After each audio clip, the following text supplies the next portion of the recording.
ಅಂದ್ರೆ ಈ ಮಟ್ಟಕ್ಕೆ ರಾಜಕಾರಣವನ್ನ ಮಾಡಬೇಕಾಗಾದ್ರೆ ಎಲ್ಲೋ ಒಂದ್ ಕಡೆ ಸಿದ್ದರಾಮಯ್ಯನವರಿಗೆ ನರೇಂದ್ರ ಮೋದಿಜಿಯವರು ಅಂತ ಹೇಳಿದ್ರೆ ಅತ್ಯಂತ ಒಂದು ಹಿಂದುಳಿದ ಸಮುದಾಯಕ್ಕೆ ಸೇರಿರ್ತಕ್ಕಂಥವ್ರು ಪ್ರಧಾನಮಂತ್ರಿಗಳು. He belongs to a backward class community. ಪ್ರಧಾನಮಂತ್ರಿ ನರೇಂದ್ರ ಮೋದಿಜಿಯವರು ಅದನ್ನ ಸಹಿಸಿಕೊಳ್ಳೋದಕ್ಕೆ ಸಾಧ್ಯ ಆಗ್ತಾ ಇಲ್ವೋ? ಯಾಕೆಂತ ಹೇಳಿದ್ರೆ ಜನೌಷಧಿ ಕೇಂದ್ರ ಅಂದ್ರೆ ಆಸ್ಪತ್ರೆ ಒಳಗೆ ಮೋದಿಜಿಯವ್ರ ಫೋಟೋನು ಕೂಡ ಇರ್ತದೆ, ಅದನ್ನು ಕೂಡ ಸಹಿಸಿಕೊಳ್ಳಕ್ಕೆ ಸಾಧ್ಯ ಆಗ್ತಾ ಇಲ್ಲ.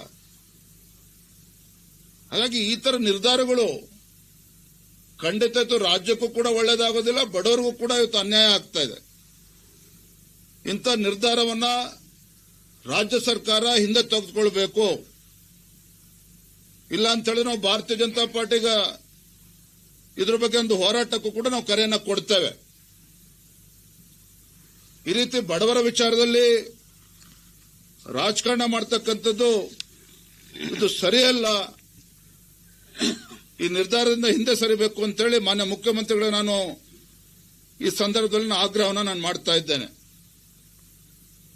ರಾಜ್ಯ ಸರ್ಕಾರ ಇತ್ತೀಚೆಗೆ ತೆಗೆದುಕೊಂಡಿರ್ತಕ್ಕಂಥ ಅಥವಾ ಕ್ಯಾಬಿನೆಟ್ ಅಲ್ಲಿ ತೀರ್ಮಾನ ಮಾಡಿದ್ರು, ರಾಮನಗರ ಜಿಲ್ಲೆಯನ್ನ ಬೆಂಗಳೂರು ದಕ್ಷಿಣ ಅಂತೇಳಿ ಮರು ನಾಮಕರಣ ಮಾಡ್ತೇವೆ ಅಂತೇಳಿ. ನಾನು ಕೇಳ್ತೇನೆ ರಾಜ್ಯದ ಮುಖ್ಯಮಂತ್ರಿಗಳಿಗೆ, ಯಾವ ಸಚಿವರಿಗೆ ಏನ್ ಅನ್ನಿಸ್ತದೋ ನೀವು ಕ್ಯಾಬಿನೆಟ್ ಅಲ್ಲಿ ಇಟ್ಟಾಗ ನಿರ್ಧಾರ ಮಾಡ್ತೀರಾ. ನಾಳೆ ವಿಜಯಪುರ ಜಿಲ್ಲೆ ಅಲ್ಲಿ ಒಬ್ಬ ಉಸ್ತುವಾರಿ ಸಚಿವರು ಅವರು ಇನ್ನೇನೋ ಬೇರೆ ಹೆಸರು ಇಡಬೇಕು ಅನ್ನಿಸ್ತದೆ. ನಾಳೆ ಶಿವಮೊಗ್ಗ ಜಿಲ್ಲೆಗೆ ಮತ್ತೆ ಅಲ್ಲಿ ಸಚಿವರು ಏನಾರೋ ಒಂದು ಸಲಹೆಗಳನ್ನು ಕೊಡ್ತಾರೆ. ಈ ರೀತಿ ಸ್ವೇಚ್ಛಾಚಾರದಿಂದ ಮಂತ್ರಿಗಳಿಗೆ ಖುಷಿ ಕೊಡ್ತದೆ ಅಂತೇಳಿ ಯಾವ ಹೆಸರುಗಳನ್ನು ಬೇಕಾದ್ರೂ ಬದಲಾವಣೆ ಮಾಡ್ತೀವಿ ಅಂತ ಹೇಳಿದ್ರೆ ಅದಕ್ಕೆ ಏನ್ ಸ್ಯಾಂಟಿಟಿ ಇದೆ? ಹಾಗಾದ್ರೆ ರಿಯಲ್ ಎಸ್ಟೇಟ್ ಒಂದೇ ಮಾನದಂಡ ರಾಜ್ಯ ಸರ್ಕಾರದ ತೀರ್ಮಾನಕ್ಕಾಗಾದ್ರೆ ಇವತ್ತು ನಮ್ಮ ಕಣ್ಮುಂದೆ ಇವತ್ತು ಎಲೆಕ್ಟ್ರಾನಿಕ್ ಸಿಟಿ, ಆ ಕಾಲದಲ್ಲಿ ಬಳಗಾರ ಅಂತಕ್ಕಂಥ ಒಬ್ಬ ಹಿರಿಯರು ಇವತ್ತು ಎಲೆಕ್ಟ್ರಾನಿಕ್ ಸಿಟಿ ಅಭಿವೃದ್ಧಿ ಆಗಬೇಕು ಅಂತ ಹೇಳಿ ಇವತ್ತು ಎಕರೆಗೆ 5 ಲಕ್ಷ ರೂಪಾಯಿ ಸಿಗ್ತಾ ಇತ್ತು. ಆ ಕಾಲದಲ್ಲಿ ಯಾರು ಕೂಡ ಮುಂದೆ ಬರ್ತಾ ಇರಲಿಲ್ಲ. ಅದೇ ಇವತ್ತು ಎಲೆಕ್ಟ್ರಾನಿಕ್ ಸಿಟಿ ಇವತ್ತು 50 ಕೋಟಿ ರೂಪಾಯಿ ಕೊಟ್ಟರು ಕೂಡ ಒಂದು ಎಕರೆ ಜಮೀನು ಸಿಗೋದಿಲ್ಲ. ಆದ್ರೆ ಅಭಿವೃದ್ಧಿಯಲ್ಲಿ ನಾವು ಗಮನಿಸಬೇಕಾಗಿರ್ತಕ್ಕಂಥದ್ದು. So real estate cannot be the parameter for the development of the state. ನೀವು ಬರೀ ರಿಯಲ್ ಎಸ್ಟೇಟ್ ಮಾನದಂಡ ರಾಜ್ಯದ ಅಭಿವೃದ್ಧಿಗೆ ಅಂತ ಹೇಳಿದ್ರೆ ಆ ಭಾಗದ ರೈತರ ಪರಿಸ್ಥಿತಿ ಏನಾಗಬೇಕಾಗಾದ್ರೆ? ಈ ರೀತಿ ಹಿಂದೆ ಮುಂದೆ ಆಲೋಚನೆ ಮಾಡದೇನೆ ಯಾರಿಗೋ ಖುಷಿ ಪಡಿಸಕ್ಕೆ ಅಥವಾ ಈ ರೀತಿ ನಿರ್ಧಾರವನ್ನು ತೆಗೆದುಕೊಳ್ತಕ್ಕಂಥದ್ದು ರೈತರಿಗೂ ಕೂಡ ಒಳ್ಳೇದಾಗೋದಿಲ್ಲ, ಅಲ್ಲಿ ಅಭಿವೃದ್ಧಿನೂ ಕೂಡ ನೀವು ಕಾಣೋದಕ್ಕೆ ಸಾಧ್ಯ ಇಲ್ಲ. 4ನೇ ವಿಚಾರ, ಇವತ್ತು ಮೈಸೂರು ಸ್ಯಾಂಡಲ್ ಸೋಪ್ ಬಗ್ಗೆ ಸಾಕಷ್ಟು ಚರ್ಚೆ ಆಗ್ತಾ ಇದೆ. ಇದು ಹಗುರವಾಗಿ ತೆಗೆದುಕೊಳ್ತಕ್ಕಂಥ ವಿಚಾರ ಖಂಡಿತ ಅಲ್ಲ. 1916ರಲ್ಲಿ ಮಹಾರಾಜರು ತೆಗೆದುಕೊಂಡಿರ್ತಕ್ಕಂಥ ಒಂದು ನಿರ್ಧಾರ. ಇವತ್ತು ಮೈಸೂರು ಮಹಾರಾಜರು ಕೃಷ್ಣರಾಜ ಒಡೆಯರ್ ಅವರ ಕಾಲದಲ್ಲಿ ಯಾವ ರೀತಿ ನಮ್ಮ ರಾಜ್ಯ ಅಭಿವೃದ್ಧಿ ಆಯಿತು, ಯಾವ ರೀತಿ ಕೈಗಾರಿಕೋದ್ಯಮಗಳು ಇರ್ಬೋದು, ಎಲ್ಲಾ ಕ್ಷೇತ್ರಗಳಲ್ಲೂ ಕೂಡ ಯಾವ ರೀತಿ ಅಭಿವೃದ್ಧಿ ಆಗ್ತಕ್ಕಂಥ ತೀರ್ಮಾನ ತೆಗೆದುಕೊಂಡಿದ್ರು. ಅದೇ ರೀತಿ ಇವತ್ತು ಈ ಒಂದು KSIDL ಕೂಡ ಆದಿತ್ತು. ರಾಜ್ಯ ಸರ್ಕಾರ ಯಾರೋ ಪರಿಣಿತರು ಹೇಳ್ತಾರೆ, ಯಾರೋ ಪರಿಣಿತರು ಹೇಳಿದ್ರು ಅಂತೇಳಿ ಇವತ್ತು 6-6.5 ಕೋಟಿ ಇವತ್ತು ತಮನ್ನಾ ಬಾಟೆಗೆ ಇವತ್ತು ಬ್ರ್ಯಾಂಡ್ ಅಂಬಾಸಿಡರ್ ಮಾಡ್ತೀರಿ ಅಂತ ಹೇಳಿದ್ರೆ ಸ್ವಲ್ಪನಾದ್ರೂ ಸರ್ಕಾರಕ್ಕೆ ಏನಾದ್ರೂ ಬೇಕಲ್ಲ? ಹಾಗಾದ್ರೆ ನಾ ಚಾಲೆಂಜ್ ಮಾಡ್ತೀನಿ. ಇವತ್ತು ಇವ್ರತ್ತೇನು ತಮನ್ನಾ ಬಾಟೆಗೆ ಇವತ್ತು 6.5 ಕೋಟಿ ಇವತ್ತು ಬ್ರ್ಯಾಂಡ್ ಅಂಬಾಸಿಡರ್ ಮಾಡಕ್ ಹೋಗಿದ್ದಾರೆ. ಇನ್ನು 1 ವರ್ಷ ಆದ್ಮೇಲೆ ನೀವು ಲೆಕ್ಕ ಪುಸ್ತಕ ತಗೊಂಡ್ ನೋಡಿ 60 ಲಕ್ಷನೂ ಲಾಭ ಮಾಡೋದಕ್ಕಾಗೋದಿಲ್ಲ. ನೀವು 6.5 ಕೋಟಿ ಬಂಡವಾಳ ಹಾಕಿದ್ರೆ ಅಟ್ಲೀಸ್ಟ್ 60 ಕೋಟಿ ಲಾಭ ಬರಬೇಕು ರಾಜ್ಯ ಸರ್ಕಾರಕ್ಕೆ. ಅಂದ್ರೆ ಮನಸೋ ಇಚ್ಛೆ ಇಂಥ ನಿರ್ಧಾರ ಇವತ್ತು ಮೈಸೂರು ಸ್ಯಾಂಡಲ್ ಸೋಪ್ಗೆ ತಮನ್ನಾ ಬಾಟೆ ಅಂತ ಬಂದಿವ್ರು ಬ್ರ್ಯಾಂಡ್ ಅಂಬಾಸಿಡರ್ ಇಂತ ಮಾಡ್ತಕ್ಕಂಥ ತೀರ್ಮಾನ, ಇದರಲ್ಲಿ ರಾಜ್ಯದ ಹಿತಾಸಕ್ತಿ ಇದೆಯೋ ಅಥವಾ ರಾಜಕಾರಣಿಗಳ ಹಿತಾಸಕ್ತಿ ಇದೆಯೋ ಅದನ್ನು ಸ್ಪಷ್ಟಪಡಿಸಬೇಕು ಇವರು. ಈ ರೀತಿ ಮನಸೋ ಇಚ್ಛೆ ನಿರ್ಧಾರವನ್ನು ತೆಗೆದುಕೊಳ್ತಾ ಇರ್ತಕ್ಕಂಥದ್ದು. ಇವತ್ತು ಟ್ಯಾಕ್ಸ್ ಕಲೆಕ್ಷನ್ ಇವತ್ತು ಅರ್ಥ ಆಗ್ತದೆ ಪಾಪ ಸಿದ್ದರಾಮಯ್ಯನವರ ಪರಿಸ್ಥಿತಿ. ಒಂದು ಕಡೆ ಅವರ ಗ್ಯಾರಂಟಿಗಳನ್ನು ಪೂರೈಸಬೇಕು, ಹಣಕಾಸನ್ನು ಕ್ರೋಢೀಕರಿಸೋದಕ್ಕೆ ಪರದಾಡ್ತಾ ಇದ್ದ ರಾಜ್ಯ ಸರ್ಕಾರ. ಆದ್ರೆ ಮತ್ತೊಂದು ಕಡೆ ಇವರ ರೆವಿನ್ಯೂನ ಜಾಸ್ತಿ ಮಾಡಬೇಕು ಅಂತೇಳಿ ಏನ್ ಬೇಕಾದ ನಿರ್ಧಾರ. ಇವತ್ತು ಎಕ್ಸೈಸ್ ಪಾಲಿಸಿ ಇಡೀ ದೇಶದಲ್ಲಿ ಎಲ್ಲೂ ಕೂಡ ಯಾವ ರಾಜ್ಯದಲ್ಲೂ ಕೂಡ ಇಲ್ಲ. 200%, 250% ಇವತ್ತು ಹೈಕ್ ಮಾಡಿರ್ತಕ್ಕಂಥದ್ದು. ಇದ್ರ ಪರಿಣಾಮ ಏನು?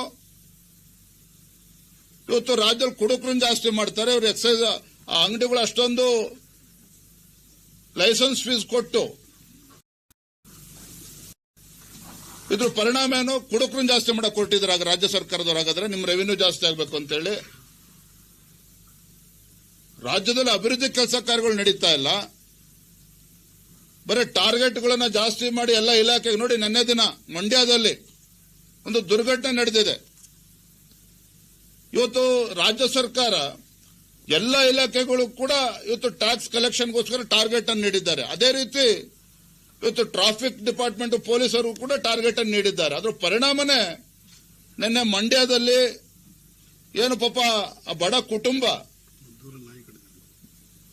ನಾಯಿ ಕಡ್ದಿದೆ ಅಂತೇಳಿ ಆಸ್ಪತ್ರೆ ಕರ್ಕೊಂಡೋಗಿ ಔಷಧಿ ಕೊಡಿಸ್ಬೇಕು ಅಂತೇಳಿ ಮೋಟರ್ ಬೈಕಲ್ಲಿ ಕೂರಿಸ್ಕೊಂಡು ಹೋಗ್ತಾ ಇದ್ರೆ ಅಲ್ಲಿ ಟ್ರಾಫಿಕ್ ಪೊಲೀಸು ಏಕಾಏಕಿ ವಾಹನ ಟೂ ವೀಲರ್ ಅನ್ನ ತಡಿತಕ್ಕಂತ ಪ್ರಯತ್ನ ಮಾಡ್ತಾರೆ. ತಕ್ಷಣ ಆ ಮೋಟರ್ ಬೈಕ್ ಕೀನ ಕಸ್ಕೊಳಕ್ ಹೋಗ್ತಾರೆ. ಅದ್ರ ಪರಿಣಾಮ ಮಗುವಲ್ಲಿ ಜಾರ್ ಬೀಳ್ತದೆ, ಪ್ರಾಣವನ್ನ ಕಳ್ಕೊಳ್ತದೆ. ಯಾರು ಹೊಣೆಗಾರ ಇದಕ್ಕೆ? ಇವತ್ತು ರಾಜ್ಯ ಸರ್ಕಾರ ಎಲ್ಲ ಇಲಾಖೆಗಳಲ್ಲಿ ಈ ರೀತಿ ಒತ್ತಡಗಳನ್ನ ಹಾಕೊಂಡಿ ರೀತಿ ರಾಜ್ಯದಲ್ಲಿ ಇವತ್ತು ಟ್ಯಾಕ್ಸ್ ಕಲೆಕ್ಷನ್ ಚೆನ್ನಾಗಬೇಕು, ರಾಜ್ಯದಲ್ಲಿ ಅಭಿವೃದ್ಧಿ ಆಗಬೇಕು, ಎಲ್ಲವೂ ಸರಿ. ಆದ್ರೆ ಈ ರೀತಿ ಅನಾಹುತಗಳು ಕೂಡ ಯಾರು ಜವಾಬ್ದಾರಿಯನ್ನು ತೆಗೆದುಕೊಳ್ಬೇಕಾಗಾದ್ರೆ?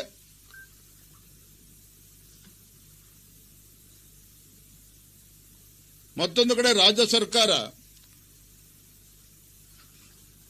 ವಿರೋಧ ಪಕ್ಷಗಳ ಮೇಲೆ ಸವಾರಿಯನ್ನ ಮಾಡ್ತಾ ಇದೆ. ವಿರೋಧ ಪಕ್ಷದ ನಾಯಕರುಗಳ ಮೇಲೆ ಸವಾರಿ ಮಾಡ್ತಾ ಇದೆ. ವಿರೋಧ ಪಕ್ಷದ ಶಾಸಕರ ಮೇಲೆ ಕೇಸ್ಗಳನ್ನು ಹೂಡಿ ಬೆದರಿಸ್ತಕ್ಕಂಥ ಕುತಂತ್ರ ಕೂಡ ಮಾಡ್ತಾ ಇದೆ. ನಿನ್ನೆ ದಿನ ನಾವು ಗುಲ್ಬರ್ಗದಲ್ಲಿ ನಾವು ಪ್ರತಿಭಟನೆ ಮಾಡಿದ್ವಿ ಪ್ರಿಯಾಂಕ ಖರ್ಗೆ ವಿರುದ್ಧ. ಅಲ್ಲಿ ಜಿಲ್ಲೆಯ ಆಡಳಿತ ಯಾವ ರೀತಿ ವಿಫಲವಾಗಿದೆ, ಪೊಲೀಸ್ ಇಲಾಖೆ ಯಾವ ರೀತಿ ಕೈಬೊಂಬೆ ಆಗಿ ವರ್ತನೆ ಮಾಡ್ತಾ ಇದೆ, ಈ ಎಲ್ಲಾ ವಿಚಾರವನ್ನು ಹಿಡ್ಕೊಂಡು ನಾವು ವಿರೋಧ ಪಕ್ಷದ ನಾಯಕರು ಎಲ್ಲರೂ ಕೂಡ ಪ್ರತಿಭಟನೆ ಮಾಡ್ತಾ ಇದ್ವಿ. ಅವತ್ತು ಮಾತನಾಡ್ತಾ ರವಿಕುಮಾರ್ ಕೆಲವು ಒಂದು ಮಾತುಗಳನ್ನು ಹೇಳಿದ್ದಾರೆ. ಅವರು ತದನಂತರ ಕ್ಷಮೆನೂ ಕೂಡ ಕೇಳಿದ್ದಾರೆ. ಆದ್ರೆ ಇವತ್ತು ಅವ್ರ ವಿರುದ್ಧ ಅಲ್ಲಿ ಯಾರೋ ಹೋಗಿ ಥರ್ಡ್ ಪಾರ್ಟಿ ಮೂಲಕ ಕಂಪ್ಲೇಂಟ್ ಕೊಡಿಸ್ತಾರೆ, ಅದ್ರ ಮೇಲೆ ಎಫ್ಐಆರ್ ರಿಜಿಸ್ಟರ್ ಮಾಡ್ತಾರೆ. ಮಂಗಳೂರಿನಲ್ಲಿ ಭರತ್ ಶೆಟ್ಟಿ ವಿರುದ್ಧ ಎಫ್ಐಆರ್ ರಿಜಿಸ್ಟರ್ ಮಾಡಿದ್ರು, ಹಿಂದೆ ಹರೀಶ್ ಪೂಂಜಾ ವಿರುದ್ಧ ಎಫ್ಐಆರ್ ರಿಜಿಸ್ಟರ್ ಮಾಡಿದ್ರು, ಅವ್ರ ಕೋರ್ಟಲ್ ಸ್ಟೇನು ತೆಗೆದುಕೊಂಡು ಬಂದ್ರು. ಅಂದ್ರೆ ಈ ರೀತಿ ವಿರೋಧ ಪಕ್ಷದವ್ರನ್ನ ಹೆದರಿಸ್ತಕ್ಕಂಥದ್ದು. ಮೊನ್ನೆ ಸದನದಲ್ಲೂ ಕೂಡ ಯಾವ ರೀತಿ 18 ಶಾಸಕರ ವಿರುದ್ಧ ಇವತ್ತು ಅಮಾನತು ಮಾಡಿ ಸಸ್ಪೆಂಡ್ ಮಾಡಿ, ಈಗ ಮೊನ್ನೆ ದಿನ ಸ್ಪೀಕರ್ ಅವರು ಅದನ್ನ ಮಧ್ಯಸ್ಥಿಕೆ ವಹಿಸಿ ಅದನ್ನು ವಿಡ್ರಾ ಮಾಡಿದ್ದಾರೆ, ರಿವೋಕ್ ಮಾಡಿದ್ದಾರೆ ಸಸ್ಪೆನ್ಷನ್. ಸ್ವಾಗತ ಮಾಡ್ತೇನೆ. ಆದ್ರೆ ಸರ್ಕಾರದ ಒತ್ತಡಕ್ಕೆ ಮಣಿದು ಗೌರವಾನ್ವಿತ ಸ್ಪೀಕರ್ ಅವರು ಆ ತೀರ್ಮಾನವನ್ನು ಘೋಷಣೆ ಮಾಡಿದ್ದು. ಅಂದ್ರೆ ಎಲ್ಲೋ ಒಂದ್ ಕಡೆ ವಿರೋಧ ಪಕ್ಷವನ್ನ ಹತ್ತಿಕ್ಕತಕ್ಕಂತ ಕೆಲಸ ಇವತ್ತು ರಾಜ್ಯ ಸರ್ಕಾರ ಏನ್ ಮಾಡ್ತಾ ಇದೆ, ಇದು ಪ್ರಜಾಪ್ರಭುತ್ವದ ಕಗ್ಗೊಲೆ ಮಾಡ್ತಕ್ಕಂತ ಒಂದು ಕೆಲಸ ಇವತ್ತು ರಾಜ್ಯ ಸರ್ಕಾರ ಮಾಡ್ತಾ ಇದೆ. ಈ ರೀತಿ ವಿರೋಧ ಪಕ್ಷದವ್ರನ್ನ ಬೆದರಿಸ್ತಕ್ಕಂಥದ್ದು ಕರ್ನಾಟಕದ ಜನರ ಬದುಕಿಗೆ ಶಾಪವಾದ ವಸೂಲಿ ಸರ್ಕಾರ. ಇದನ್ನ ಮಾನ್ಯ ವಿರೋಧ ಪಕ್ಷದ ನಾಯಕರುಗಳು ಇದನ್ನ ಬಿಡುಗಡೆ ಮಾಡಿದ್ರು ಕಳೆದ ವಾರ. ಏನ್ ಸರ್ಕಾರ 2 ವರ್ಷಗಳನ್ನ ಪೂರೈಸಿದ್ದೇವೆ, ರಾಜ್ಯದಲ್ಲಿ ಬಹಳ ಏನೋ ಸಾಧನೆ ಮಾಡಿದ್ದೇವೆ, ಕಡಿದು ಕಟ್ಟೆ ಹಾಕಿದ್ದೇವೆ ಅಂತ ಹೇಳಿಲ್ಲ. ಜಿಲ್ಲಾ ಕೇಂದ್ರಗಳಲ್ಲಿ ಸರ್ಕಾರದ ದುಡ್ಡನ್ನ ಪೋಲ್ ಮಾಡಿ ದುರುಪಯೋಗ ಮಾಡಿಕೊಂಡೇನು ಜಾತ್ರೆ ಮಾಡ್ಕೊಂಡು ಹೊರಟಿದ್ರು. ಈ ಸರ್ಕಾರ ಕಳೆದ 2 ವರ್ಷದಲ್ಲಿ ಯಾವ ರೀತಿ ಭ್ರಷ್ಟಾಚಾರಗಳನ್ನು ಮಾಡಿದ್ದಾರೆ, ಯಾವ ರೀತಿ ಸರ್ಕಾರ ಬಂದ ಮೇಲೆ ಬೆಲೆ ಏರಿಕೆ ನಿರಂತರವಾಗಿ ನಡೀತಾ ಇದೆ, ಯಾವ ರೀತಿ ವಸೂಲಿ ಮಾಡ್ತಾ ಇದ್ದಾರೆ, ಇದೆಲ್ಲದರ ಪರಿಣಾಮವಾಗಿ ಜನ ಯಾವ ರೀತಿ ಶಾಪ ಆಗ್ತಾ ಇದ್ದಾರೆ, ಈ ರಾಜ್ಯ ಸರ್ಕಾರದ ವೈಫಲ್ಯಗಳನ್ನ ರಾಜ್ಯದ ಜನರ ಮುಂದೆ ಬಿಚ್ಚಿಡಬೇಕು, ಸತ್ಯವನ್ನ ಬಯಲು ಮಾಡಬೇಕು ಅಂತೇಳಿ ಈ ಒಂದು ಚಾರ್ಜ್ ಶೀಟ್ ಅನ್ನು ನಾವು ಬಿಡುಗಡೆ ಮಾಡಿದ್ವಿ. ನಮ್ಮ ವಿರುದ್ಧ ಇವತ್ತು ಮಾನನಷ್ಟ ಮೊಕದ್ದಮೆ, ವಿರೋಧ ಪಕ್ಷದ ಮೇಲೆ ಇವತ್ತು ಮಾನನಷ್ಟ ಮೊಕದ್ದಮೆ. ಮಾನ ನಷ್ಟ ಆಗಿದ್ರೆ ತಾನೇ ಅವ್ರು ಮೊಕದ್ದಮೆ ಆಗ್ತಕ್ಕಂಥದ್ದು. ಕಳೆದ 2 ವರ್ಷದಲ್ಲಿ ಏನ್ ಮಾಡಿದ್ದೀವಿ ನೀವು ರಾಜ್ಯದಲ್ಲಿ? ನಾನು ರಾಜ್ಯದ ಮುಖ್ಯಮಂತ್ರಿಗಳಿಗೆ ಕೇಳೋದಕ್ಕೆ ಇಚ್ಛಪಡ್ತೇನೆ, ಏನ್ ಮಾಡಿದ್ರಿ ನೀವು ವಿಧಾನಸಭಾ ಚುನಾವಣೆ ಸಂದರ್ಭದಲ್ಲಿ? ಹೆಚ್ಚಿನ ಸುದ್ದಿಗಳಿಗಾಗಿ ನಮ್ಮ ಚಾನೆಲ್ನ ಸಬ್ಸ್ಕ್ರೈಬ್ ಮಾಡಿ.